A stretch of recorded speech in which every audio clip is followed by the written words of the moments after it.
Hello there. Welcome to Just the Dis. We talk about Blu-rays here. My name's Brian, and I'll try and be quick on this one, but I just got the Vinegar Syndrome package, the Black Friday package, and a couple other things I grabbed. I didn't grab much other than the package during the sale, but I haven't seen a lot of these films, so I'm just going to be kind of showing what they are and how they're packaged and all that. So let's talk about this stuff. We'll start with one of the big ones, Paul Morrissey, Frankenstein, Flesh for Frankenstein. And this is pretty cool because it's actually, I don't know if you can see it, but it's got kind of a embossed, the stitches you can kind of see they're like embossed. I thought that, so they're almost like raised. So like your finger feels them as you go across the top, which is kind of cool. So it's the double, slip box case, and always very sturdy, always well put together. I love that. So we'll start with the 4K, which comes in this slip case. Okay. And then, oh boy. There's that cover. That's the alternate artwork. Always got to be careful with these.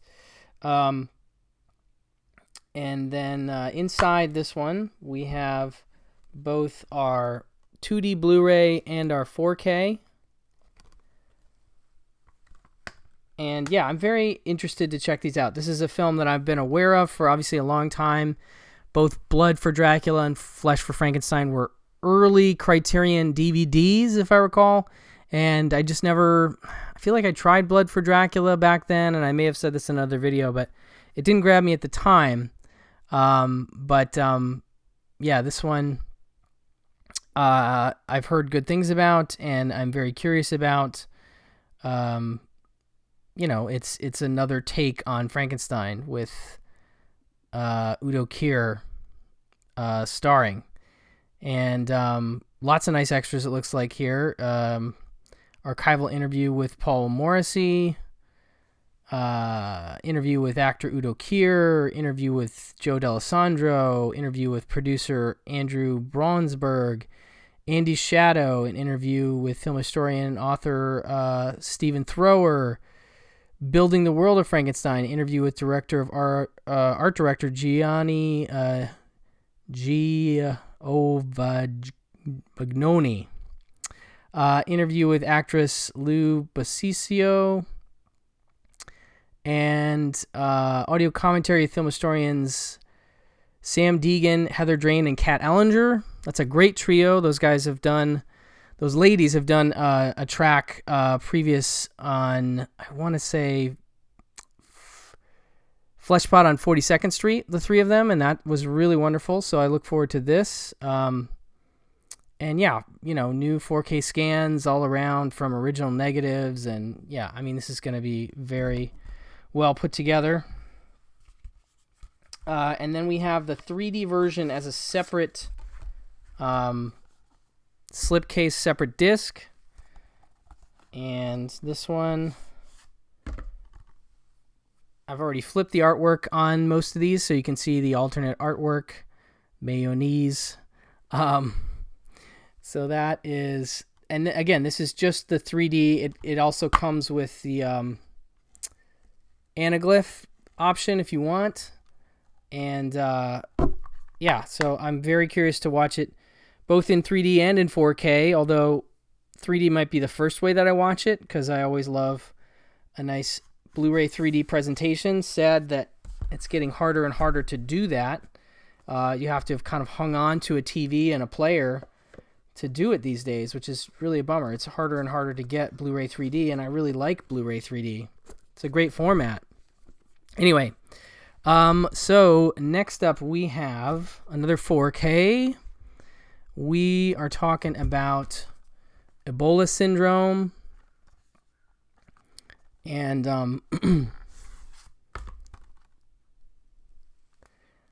that is your 4K alternate artwork in the back. And yeah, this one is one of the most shocking and notorious Category 3 films. Delectably grotesque and darkly comedic splatter film masterwork.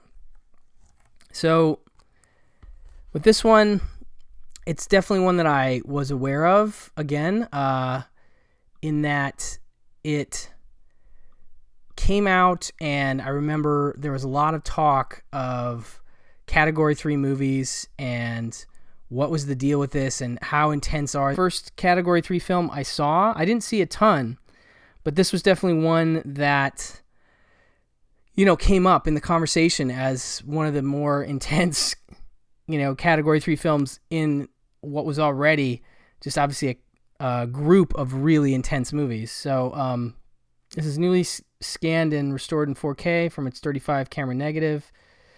New interview with the introduction by the director, new interview with the director, new featurette on difficulties of translating Cantonese into English. Let's see here. All region, obviously. Yeah, no, I'm very, very curious about this. I might have to work up to this one. I'm not sure if this is going to be the initial one of the initial group that I watch, but definitely cool that they're doing Category 3 films in 4K. Nobody else is doing that stuff right now. Next up we have Creature, William Malone's Creature. He did the remake of House on Haunted Hill, I think. And I'm a fan of that. And this is definitely one I've been aware of. This cover is the one that I know. And I just don't think I've seen it. Stan Ivar, Wendy Shaw, Robert Jaffe, Annette McCarthy, Diane Salinger, and Klaus Kinski, of course. In the not-too-distant future, the crew of a spaceship Shenandoah make an unsettling discovery after landing at an archaeological dig site on the Saturn moon Titan. Another craft of German origin has already landed, but its crew appears to have vanished, save for hot-headed Captain Hans Hofner. We can guess who plays him, who seems to be hiding something about the mysterious disappearances aboard the craft, but it's not long before the truth is revealed in the form of a giant prehistoric alien which intends to eat and absorb the essences of all humans. Low budget but very ambitious slice of 80s science fiction horror. William Malone. Oh, he did Scared to Death.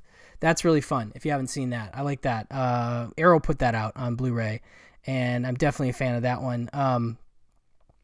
But yeah, newly scanned and restored in 4K from original 35 negative, alternate feature-length Titan Find director's cut.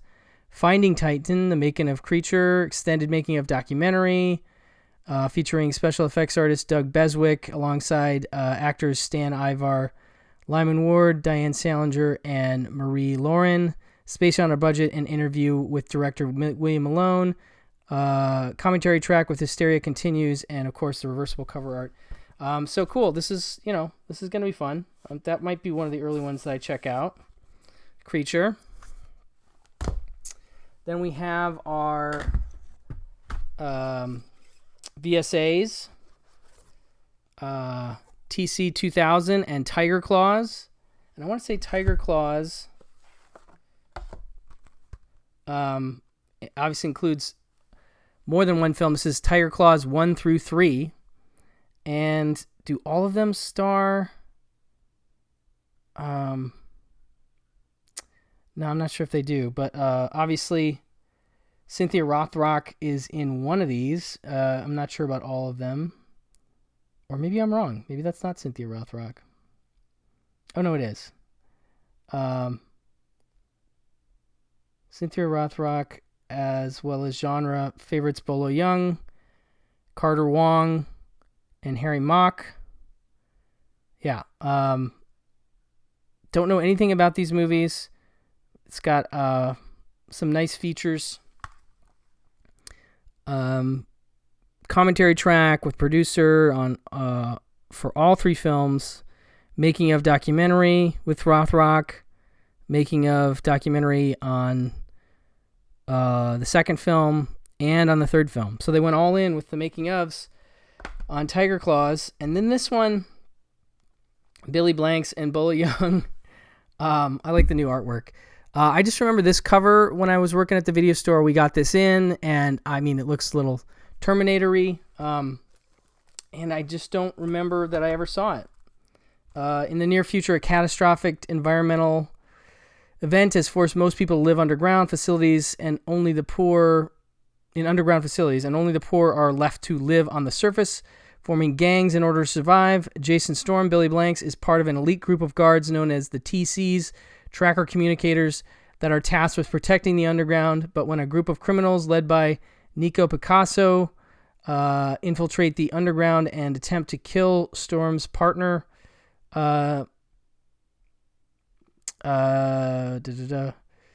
Storm soon learns about an experimental program to turn TCs into cyborgs. There we go. Anyway, definitely going to check this out. Newly scanned in 4K from 35mm original camera negative. Brand new commentary track with producer-actor Jalal Merhi and Billy Blanks. They got Billy Blanks for that. And an interview with Billy Blanks. And some archival EPK stuff as well. I don't know. At this point, I'm just sort of hooked on the VSA titles. I have all of them, and so I'm kind of stuck. And I can't stop. So, I know some people were unsure if they wanted to go that route, but in terms of getting those two, but I couldn't help it. Okay, so here we have Steel and Lace. This is one of the regular Vinegar Syndrome titles.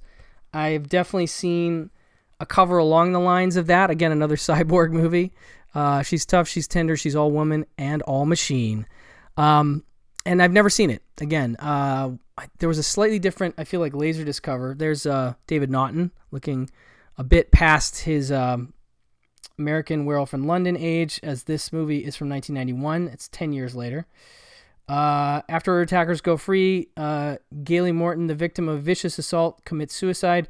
Her vengeful brother, brilliant robotic engineer and scientist Dr. Albert Morton, decides to use his skills to exact vengeance, transplanting his sister's brain into a humanoid cyborg with bone-crushing strength and an array of built-in torture devices. Albert begins sending Gailey on a series of missions to violently do away with the men who wronged her. A twisted and original take on the rape revenge genre, acclaimed effects artist Ernesto Farino's feature filmmaking debut. Steel and Lace is an action and bloodshed-packed early 90s direct-to-video horror treasure. Newly scanned and restored in 2K from 35mm interpositive, presented in both its intended 1:33:1 aspect ratio and its more commonly seen 1:78:1 ratio. Commentary track with Ernest Farino, and an extended making of documentary featuring Farino, producers, and writer. Yeah, this one will be fun. This is Region A only. Steel and Lace. And then one of the big ones here, we have Argento's Trauma, which my friend Elric Kane is a big fan of, and which I have been meaning to see for years, but have never gotten to check out.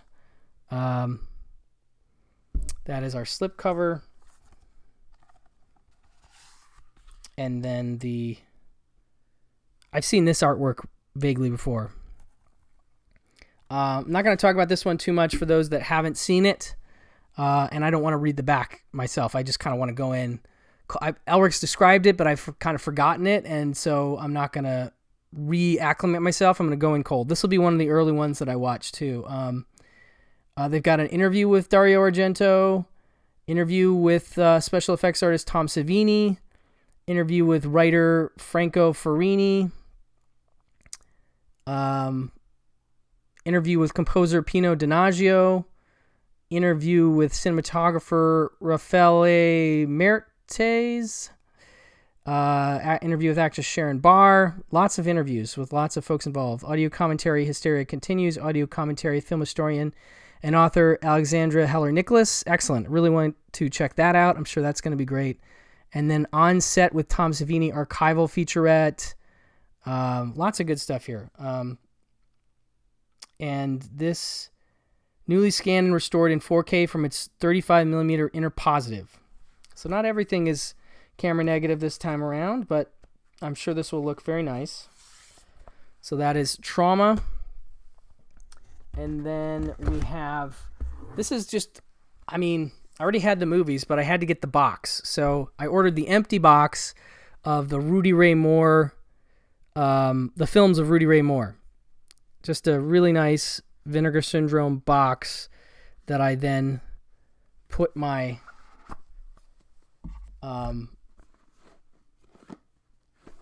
my Rudy films into. So you have your Dolomite, your Human Tornado, your P.D. Wheatstraw, and your Disco Godfather. And then I have a couple other things that I picked up. Well, this I've already talked about. Radio On, really nice new release from Fun City Editions, their latest, and I love it. I talked about it on this channel, and I talked about it on Pure Cinema during our 2021 Favorite Discoveries episode, the one we did with Tarantino.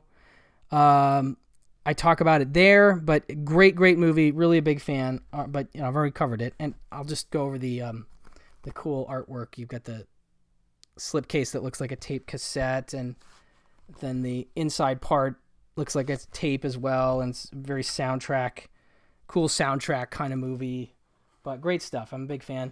And then last but not least, we have Blood Aroma, a triple frightmare. This is from AGFA, and this includes 3 films. Help Me, I'm Possessed, from 1974, Night of the Strangler from 1972, Carnival of Blood from 1970, and that is not Matesta's Carnival of Blood, the one that was included in, I think, the first American horror project from Arrow.